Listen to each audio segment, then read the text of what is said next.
marche, c'est sûr. De toute façon, je montre tout. C'est juste pour comprendre. Donc, dans votre livre, Daniel Cohn-Bendit, vous faites souvent référence à la politique de la civilisation d'Edgar Morin.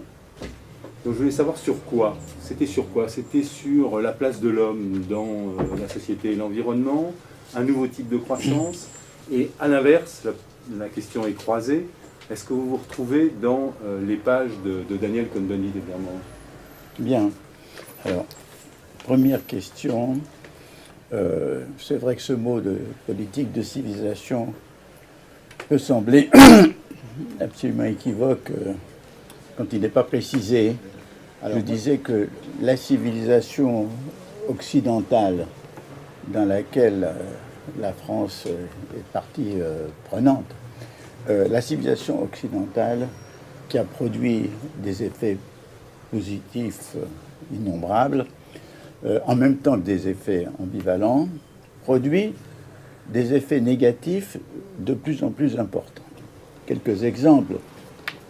Disons, le développement de l'individualisme, qui est une chose qui donne à chacun autonomie et responsabilité, qui est ce qu'il y a de plus positif, s'est fait aussi dans un développement de l'égocentrisme qui a correspondu à la désintégration d'un très grand nombre de solidarités traditionnelles. J'avais proposé, dans l'article que j'avais fait au moment des élections, qui s'appelait « Si j'étais candidat », de créer un observatoire des inégalités qui, tous les ans, propose la double réduction des inégalités par le haut et par le bas. C'est-à-dire qu'on puisse progresser, parce qu'il est évident qu'une des conséquences du déferlement néolibéral, ça a été un accroissement formidable des inégalités.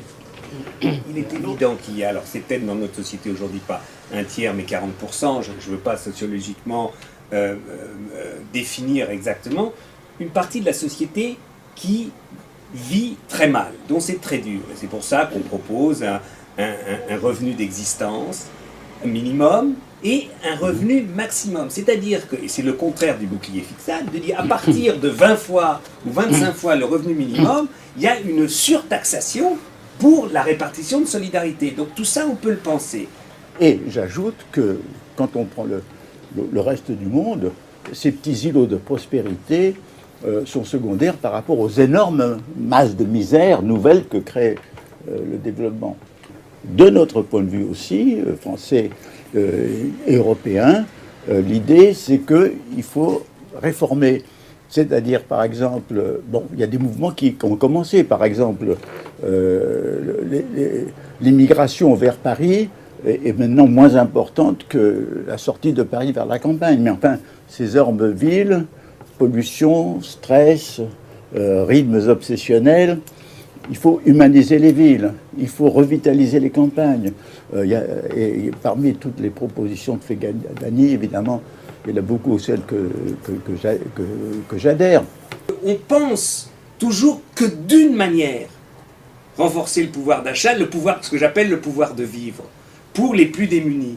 Mais qu'en même temps, c'est vrai qu'on a quand même, on doit, pour répondre à la crise aujourd'hui, on doit poser, quand on parle de projet de civilisation, la question de notre manière de vivre. Et que poser la question de manière de vivre, c'est pas un problème de riche, c'est un problème de survie.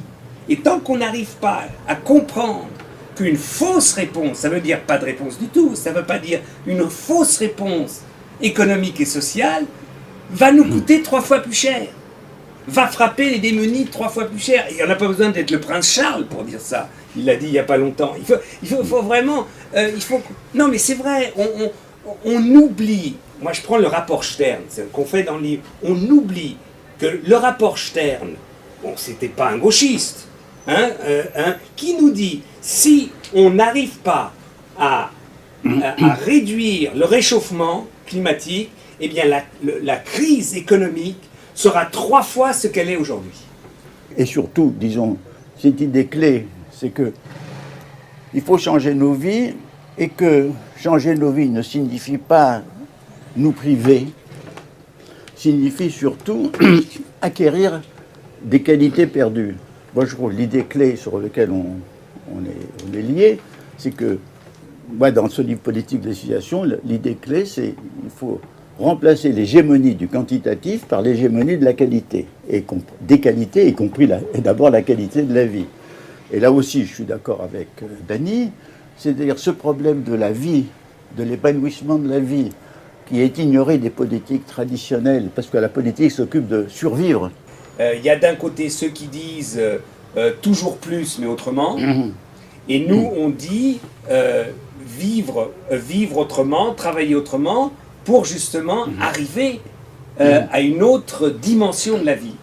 Tout ceci, effectivement, est asphyxié par cette mécanique de civilisation qui nous entraîne et qui nous donne beaucoup plus de l'addiction, si vous voulez, dans le sens où ce mot signifie...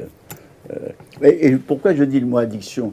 C'est parce que je ne suis pas contre la voiture, je crois que c'est très bien, mais il y a une addiction à la voiture qui est délirante dans les grandes villes. Je ne suis pas contre l'alcool, au contraire, j'adore le vin. Mais vous savez que l'addiction à l'alcool s'appelle l'alcoolisme, bon, etc. Donc, si vous voulez, il y a des addictions de civilisation et qui, dans le fond, nous empêchent d'être. Aujourd'hui, on est obligé de dire aux gens, on ne s'en sortira pas comme ça. Et l'exemple de la voiture est le meilleur exemple. Si l'on dit que pour résoudre la crise, on va faire repartir l'industrie automobile comme avant, on ment. Les esprits sont absolument intoxiqués par l'idée que les problèmes n'ont de réponse que technique. Et c'est pour ça la première conscience du problème écologique, on se dit, ben voilà, il faut qu'on trouve des moyens techniques pour empêcher telle industrie de faire des déchets polluants. On cherche que des problèmes qui sont nécessaires, bien entendu, mais on ne se rend pas compte que les vraies solutions sont au-delà de la technique et dans la réforme de notre mode de vie. Et donc on dit qu'aujourd'hui, dans les mesures de nos sociétés, dans l'efficacité, dans ce qui fait avancer la société, c'est d'un côté la capacité de butiner, de polliniser, c'est-à-dire de créer du réseau et de faire développer la connaissance par la mise en réseau et en relation. L'argent est comme un substitut au mal-être ou à l'absence d'amour.